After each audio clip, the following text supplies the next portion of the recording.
Welcome at day 9. Today we are going to take a small peek at the indie horror film Berkshire County from 2014. It's the first real Halloween title in this series, in the sense that the horror occurs on Halloween night. It's about a girl who is tricked on a Halloween party to give fellatio to a guy. His friends film it, put it on the internet, and she gets bullied the next day on school when the video gets viral.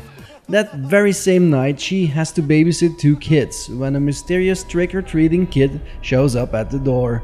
This is the start of a roller coaster night where she is stalked by a group of pig mask wearing freaks. When the girl was bullied early on, I immediately sympathized. It was the perfect way to set up a likable character who wanted to see alive at the end. The actress portrays a really vulnerable character and of course transitions through the film as a much stronger person by enduring all the horror during the home invasion part. I'm not going to be too severe for this film, as it is a first-time directorial debut from Canada with its heart in the right place. With the few means it had, it started out excellent, but I'm afraid it kind of fell apart after the middle mark.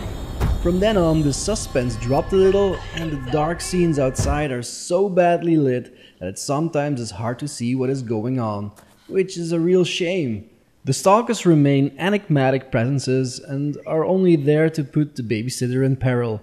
It feels a little bit like a crossbreed of When a Stranger Calls and You're Next. The gore and violence is pretty basic, with some throat slashes and quick stabbings here and there. Not much to look for regarding the kills, but that was okay, because the pacing of its 80 minutes time was for the most part enough to satisfy. Until the final half an hour, and the finale that feels tacked on and only existing for a potential sequel. It felt unneeded and out of place, as it went overboard when the rest of the film remained on a more modest personal scale. There were also a couple of silly, non-working jump scares, which were completely unnecessary and actually hurt the atmosphere it was building. The little kids were also not the best actors, and their performances varied throughout the film. So all in all, it's an okay, slightly above average, cheap indie movie with enough thrills, but gets bogged down by a couple of bad decisions and a very bad ending. I wish the bullying part would have been its center of attention, as it would have been a more interesting film. It's not boring, and it certainly is interesting enough to warrant a curious but cautious view, especially if you crave for a Halloween film in the Halloween setting. See you next time.